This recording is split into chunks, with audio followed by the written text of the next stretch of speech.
J-E-L-L-O. The Jell-O program, starring Jack Benny with Mary Livingston and Phil Harris and his orchestra. The orchestra opens the program with the title tune from the picture Something to Sing About.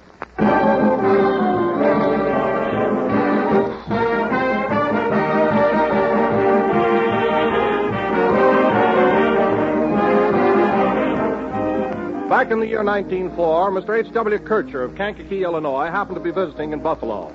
He attended a pure food show and discovered a new product he had never heard of before. It was called Jell-O. He took a package home and gave it to his best girl, who made a dessert out of it. That was 33 years ago. And listen to what Mr. Kircher says today. Later, after we were married, we always served Jell-O, and we're still serving it. I just want you to know about one of your customers. I don't know how many packages I've purchased, but there have been thousands in my home anyway.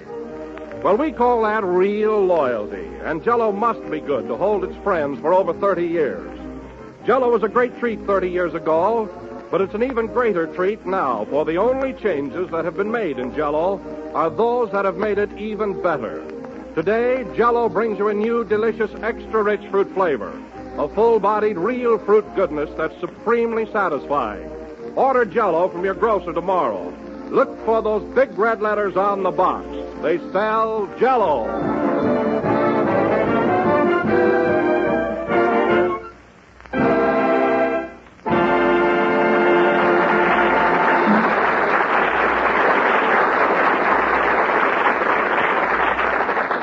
That was Something to Sing About, played by Phil Harris and his orchestra. And now, ladies and gentlemen, we bring you that favorite of men, women, and children, especially men and children, Jack Benny.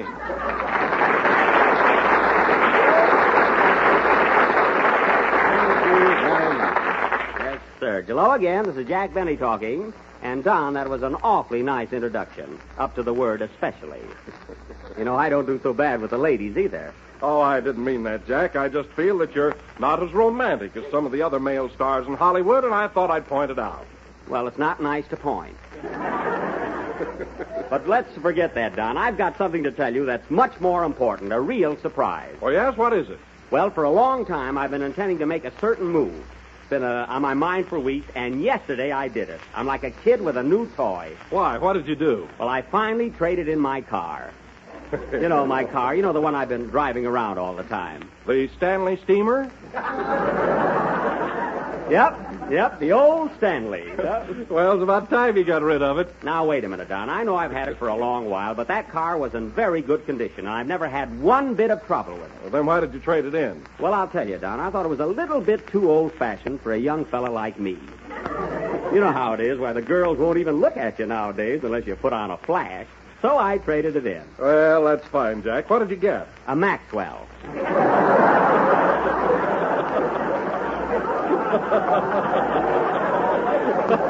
Oh, it's a honey. A Maxwell? Why, they haven't made those in 10 years. Oh, it isn't new, Don. It's been used, but it's in swell shape. Wait till you see it. Oh, I'd like to. What color is it? Well, it's a sort of a plaid. It's been painted several times, you know. It's a coupe, you know. Oh, a coupe. Is it convertible? What's that, Don? Is it convertible? Oh, sure. I can get my money back on it anytime. Oh, yes. No, Jack. Is it convertible? Does the top go up and down? Oh, all the time, Don. All the time. But it's got a lot of pep, believe me. Hey, Jack, what's this I hear about your new car? Oh, yes, Bill. I got it right downstairs. You ought to see it. So you finally got rid of that old tub, huh? Yeah. What did you get? A Maxwell. A Maxwell? What is it, a foreign car? No, Phil, it's a Maxwell. It was made right here in this country. Well, gee, they ought to advertise. Well, to tell you the truth, Phil, they haven't made them for quite a while, but the one I've got is pretty modern. It's right up there with the best of them, you know. Have you got a radio in it? No, but there's a Victrola on the steering wheel. Of course, it only plays when I'm turning corners. Oh. Jack, I can't understand a guy like you buying a second-hand car. Why didn't you get one of the new ones, a 1938 model? Oh, before you get delivery on them, you get tired waiting, you know. But with a second-hand car, it's different. There's no delay. You walk on the lot, pick the one you want, they tow it out, and there you are. Well, all I can say is a car as old as that can't be very easy riding. Oh, no? Well, ask Mary. She was out in it. Hey, Mary. Yeah? Come here a minute. You were out in my car, weren't you? Uh-huh. Oh, you ought to see it, fellas. Jack and I drove all the way to Santa Barbara and back. Yes, sir. Boy, am I stiff. Yeah, stiff. That car runs plenty smooth, and you know it. Then why did you strap me in the seat? Because I never knew what minute we were going to take off. Anyway, when a fella asks you for a ride, you don't have to be so critical. I'm not critical, but gee, after a ride like that. Yeah. Were you badly shaken up, Mary? I'll say. Now I know what a malted milk goes through. Oh, it wasn't as bad as that, Mary. You know, we went clear to Santa Barbara and back without a bit of trouble. Oh, yeah? What about that door that fell off? Well, that was your fault. You leaned on it. And anyway, any car that can make a 90-mile trip without stopping for gas or oil must be okay. How long did it take you, Jack? Well... We started Tuesday. Quiet. It took us about 5 hours down, but we were bucking the wind. Anyway, it was a very pleasant drive, whether Mary liked it or not. I did like it, and I've got black and blue marks to prove it. Well, you guys can laugh, but I'm satisfied with my little Maxie. Hiya, fellows. Hello. Hello, Kenny. Hello. Oh, boy. You want to see what I saw downstairs? What? Huh? A car. Gee, you ought to see the crowd standing around it. The crowd. Are they admiring the car, Kenny? No, they're waiting to see the guy that would ride in it. Oh, they are. Well, Kenny, for your information, that car belongs to me. Oh, I didn't know that. Well, it does. If you don't happen to like it, you don't have to make any smart tracks. Oh, excuse me, Jack. I didn't mean to hurt your feelings. I think your car is swell. Well. Now, look here, Kenny. Control yourself. You're here to sing and nothing else, so go ahead and do it. Okay. Wait a minute. See who that is, Mary. Telegram for Jack Benny. Take it, Mary. What are you going to sing tonight, Kenny? I'm going to sing that old feeling. Oh, look, Jack. This wire's from a vaudeville agent in New York. Well, what does it say? Jack Benny Hollywood. Can offer your car 3 weeks at Paramount Theater. Ah, you see? I knew that was a good investment. I know what I'm doing. Sing, Kenny. Mary, wire him that I go with the car, will you?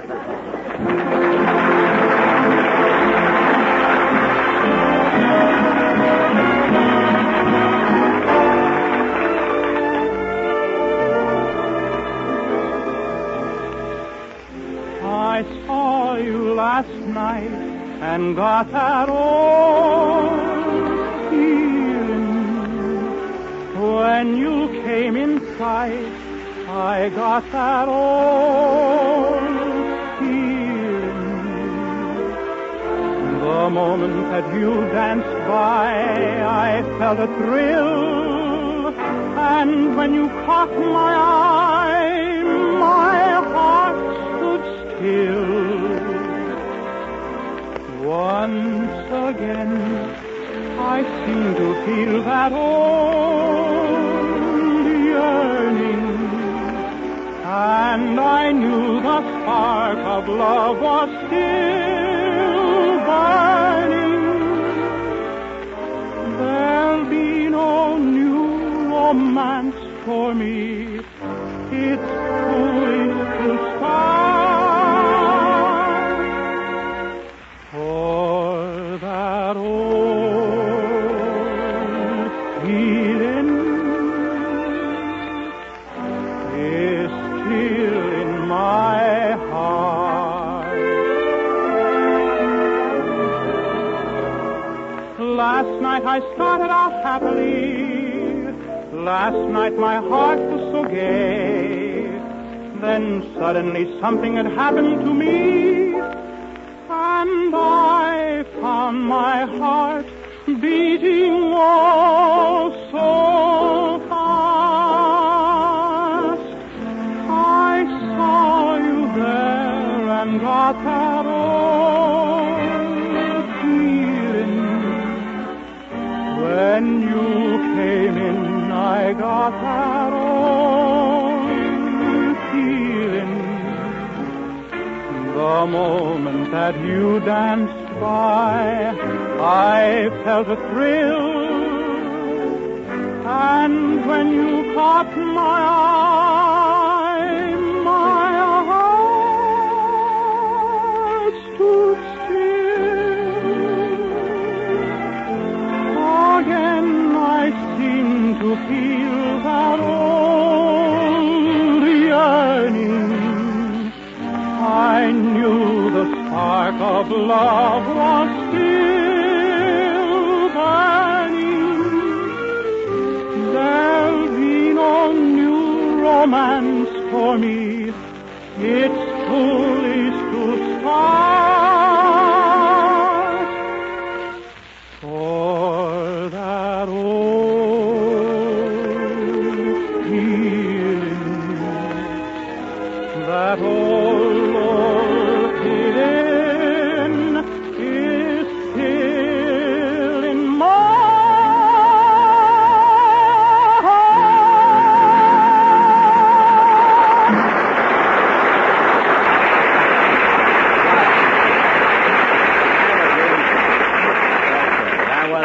Feeling from Vogues of 1938, sung by Kenny Baker in his usual fine style. Kenny, your stock just went up 3 points. Thanks, Jack. And now, ladies and gentlemen, for our feature attraction tonight, we are going to present something of a more legitimate nature. Something... Kenny, I warned you. Oh, boy, what a car. Now, wait a minute, Kenny. I've stood for just about enough. And that goes for everybody in this company. I don't want to hear another word about my car, and that's final. Now, let's change the subject. Ladies and gentlemen, Jell-O is not only inexpensive and easy to make, but it tastes twice as good as ever before. It comes in 6 delicious flavors: strawberry, raspberry, cherry, orange, lemon, and lime. Thank you, Don. Oh, that's all right, Jack. Yes. Now, ladies and gentlemen, as I said before, tonight, we are going to present something of a more legitimate nature, something very unhokey.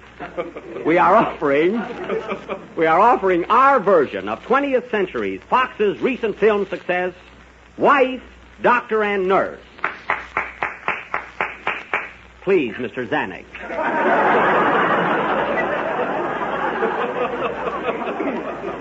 Now, as you may remember, this picture starred Loretta Young, Warner Baxter, and Virginia Bruce. I will play Warner Baxter's part, the doctor. And I'll be the nurse. That's right, Mary. And I invited Loretta Young to play the part of my wife. What did she say, Jack? Oh, who needs her? You know. Say. Oh, I don't know, Jack. You'd like to have Loretta Young play that part. Now, wait a minute, Phil. Don't be too sure. There are a lot of girls who are much more beautiful than Loretta Young. Aw, Jack. No, I don't mean you. Well, name one. Go ahead. Name one. Well, the scene of our little play is the office and clinic of Dr. Benny, the famous physician and surgeon.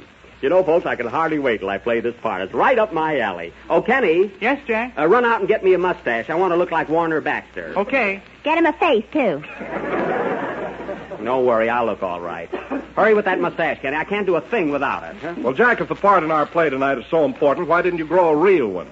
I did, Don. I did grow a mustache, but it looked like an eyebrow, and I kept winking my mouth. Oh, it was awful, huh? Well, that must have been annoying. Well, I didn't mind that, but when the doctor told me my teeth needed glasses, I thought that was too much. Anyway, this play will go on immediately after the next number. Oh, Phil, play something apropos, will you? You know, something that will put us in a medical mood. Oh, we'll jangle your nerves, all right. Well, you probably will, yeah. Gee, Phil, the way you run down your orchestra, goodness, isn't there one good man in your band? Yes, the guitar player is swell. The guitar player? Well, gee, he isn't so important. He is, too. He marcels my hair.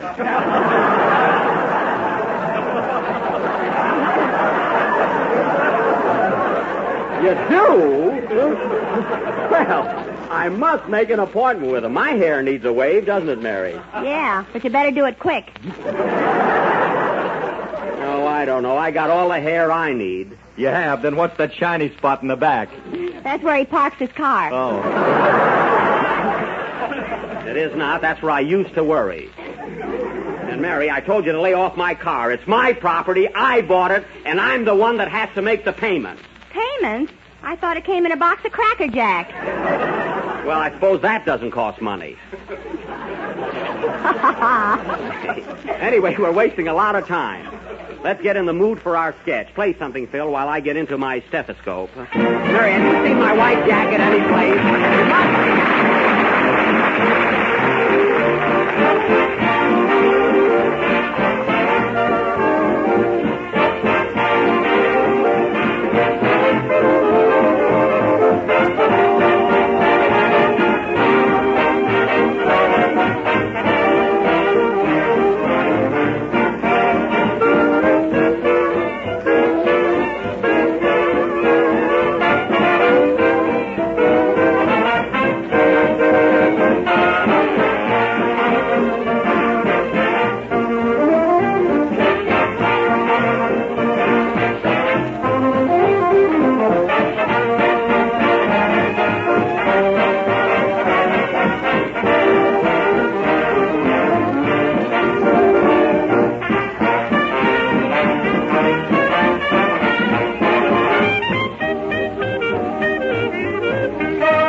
Played by Phil Harris and his MDs, musical demons. And now for our play, Wife, Doctor, and Nurse. The opening scene... Hey, Jack. Yes, Kenny? Here's the mustache you sent me for. Isn't it nice? Let's see it. Oh, a pretty green one. Kenny, you're the only person in the world that would ever think of buying a green mustache. Ain't it the truth? Certainly is. Imagine putting a green mustache under my nose. If I was your upper lip, I'd walk out. Well, it'll have to do. And now for our play, folks. Wife, Doctor, and Nurse.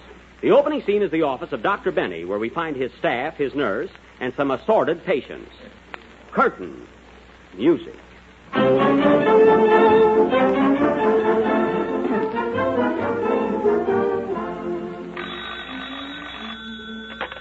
Hello, Dr. Benny's office. Sorry, the doctor's out doing research work. He's down at Minsky's studying anatomy. Goodbye. Minsky's. Hello, Dr. Benny's office. What's that? Your husband swallowed a collar button? Well, that's not so serious. Oh, it was in a shirt. Well, I'll tell the doctor. Goodbye. Good morning, Doctor. Good morning, Miss Livingston. Is the patient in 503 showing any improvement? Oh, he's much better. This morning he chased me all around the room. Well, he always does that, doesn't he? Yeah, but today he caught me.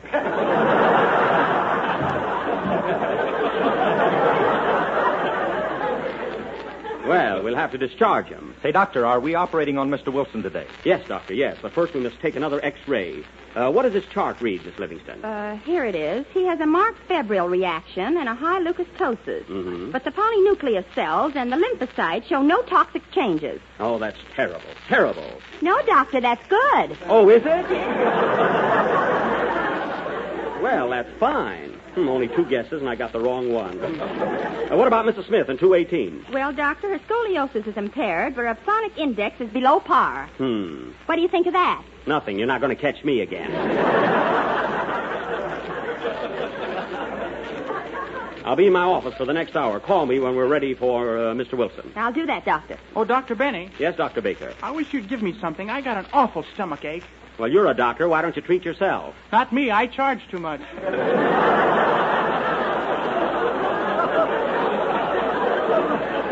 Well, dicker a little. You'll come down.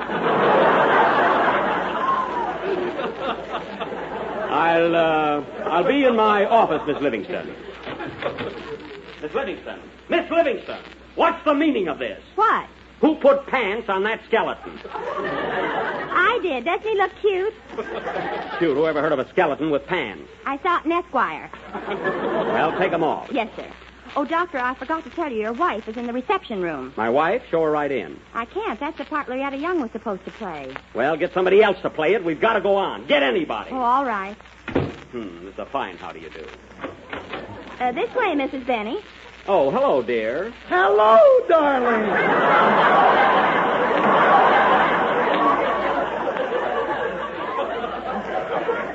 It's a fine substitute. I'm so glad you dropped in, dear. Have you been shopping? Yes, I bought the cutest pink rompers for Junior with little blue pockets. Oh, for Junior. I can hardly wait till he puts them on. If I'm Junior, I'll scream. Get out of here. Well, darling, run along now. I'm very busy. I'll be home early. Oh, you say that every night, and I keep waiting and waiting. But this time I mean it. What are we having for dinner, honey? Oh, chicken pot pie, and I made it with my own little hand. Oh, goody. I'll bet it's lousy. Now, run along, dear. I'm very busy. But first I gotta have some money. I want to buy some lingerie. Lingerie? Well, all right, underwear. All right, here's $25. Now go. Oh, wait a minute. Why don't you introduce me to your friend? What friend? That's a skeleton. Skeleton? Yeah. Well, it was his own fault for coming to you.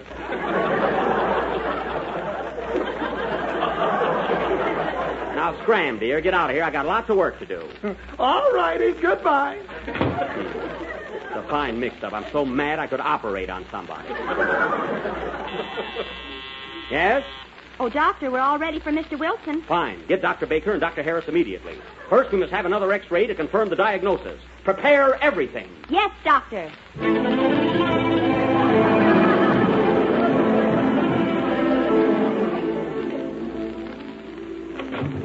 Well, here we are. Everything set? Yes, Doctor. We're all ready, Doctor. Well, Mr. Wilson, are you nervous?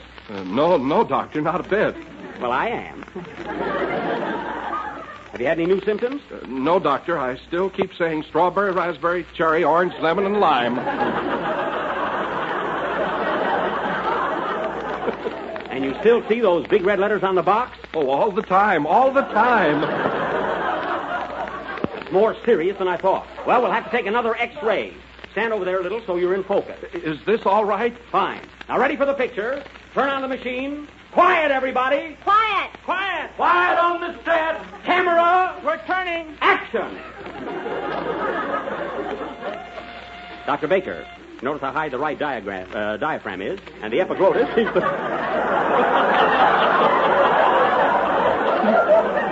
All right, so I'm not a doctor. Dr. Baker, you notice how high the right diaphragm is, and the epiglottis seems to be a little swollen. Yeah. Yes, sir. Look, Doc, he seems to have hepatic hypertrophy. What's that? Wouldn't you like to know? Yes. Oh, Doc, look, he's got coins in his pocket. Don't grab. I saw him first. Wait, look at that abnormal shadow on the left side. We must remove it at once. That's his heart. Oh, then that wouldn't be cricket. But you notice he has that same condition. Right. Rush into the surgery. What's the matter with me, Doctor? Absolutely. We must operate at once. Oh, Doctor, we're all out of ether. Out of ether? What do we do? Squeeze Kenny. That's it. Let's hurry. Last one in the operating room is a rotten egg.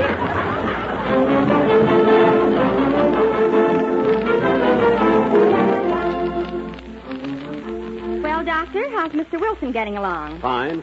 Was the operation a success? It certainly was. Liberty Magazine gave it 4 stars. Darn it. What are you mad about? That's 2 more than they gave my picture. Well, I must dash home now. See you in the morning, Miss Livingston. Good night. Oh, wait a minute, Doctor. Before you go, there's a patient been waiting all day to see you. Very well. Send him in.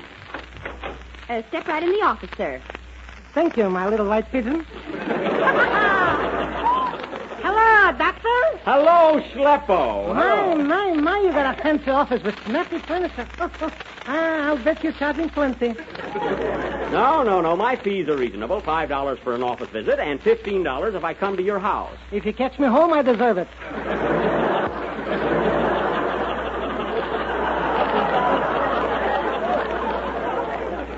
Schlepp, what seems to be the trouble with you? I don't know, Doctor. 1 minute I'm hot, the next minute I'm cold, and then I'm wringing wet. Well, those are alarming symptoms. When did you first notice them? This morning when I took a shower. Well, that's simple. Just give up bathing. You're perfectly all right. No, Doc. I don't feel so good. I think you should give me some medicine. But you don't need medicine. You're perfectly normal. But I feel sick in the vertebrae. But you're not sick, Schlepp. You're the picture of health. I'm dying, and he's talking pictures. Now, Schlepp, believe me, there's nothing wrong with you. Why don't you be more of a salesman? But look, Schlepp, I can't do it. I got prestige. I've got ethics. Who cares what you got? I'm the patient. But I don't want to take your money if there's nothing the matter with you. Nothing the matter with me, you're talking. I got headaches, I got chills, I got pains in my back, I got rheumatism on my arms, and not only that, my feet hurt. Oh, come, Schlepp. Why, that's impossible. Impossible? Why? Because you can't have everything. Be satisfied with the little you may have. I must have everything. The way I suffer and the troubles that I have. Live, Schlepp. Your cares will be forgotten. But I feel rotten. Bring you down to Dixie. Say hello to Trixie. Poor man, rich man, beggar or king. You can't have everything. And thus, ladies and gentlemen, ends another one of our highly dramatic offerings. Wife, doctor, and nurse. Did you like it?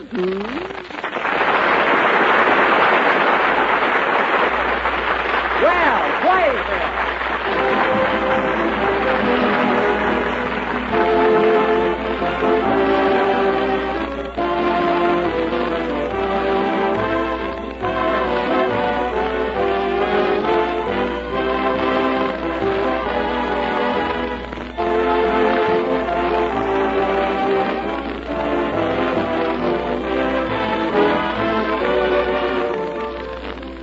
Everybody likes the excitement of a thrilling new dessert, and that's what I'm going to tell you about right now.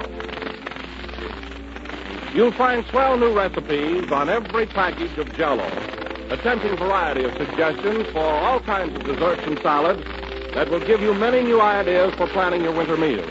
Here's one delicious dessert called Macaroon Velvet, made with rich cherry red Jell-O, crushed macaroons, and toasted almonds. It's a grand company dish, but it's inexpensive. Here's another. Fruit Symphony, made with shimmering green lime Jell-O combined with grapefruit, orange, and canned pineapple. A year-round fruit dessert that's lovely to look at and even better to eat. There are lots of other recipe hints on the different Jell-O packages. They're all appetizing and easy, but you must be sure to get genuine Jell-O. For you'll find these recipes only on the Jell-O boxes, and only Jell-O brings you that delicious, extra-rich fruit flavor. All 6 flavors of Jell-O are crammed with luscious, real fruit goodness. Strawberry, raspberry, cherry, orange, lemon, and lime. So get the best. Insist on the one and only genuine Jell-O.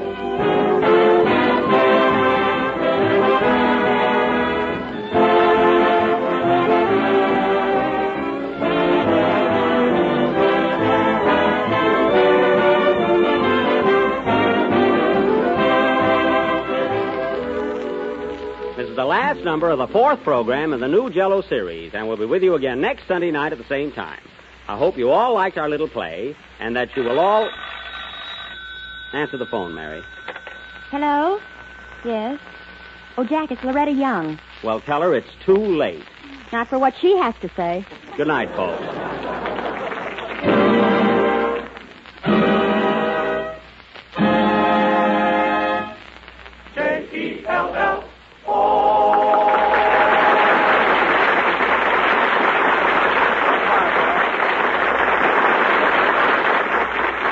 This is the National Broadcasting Company.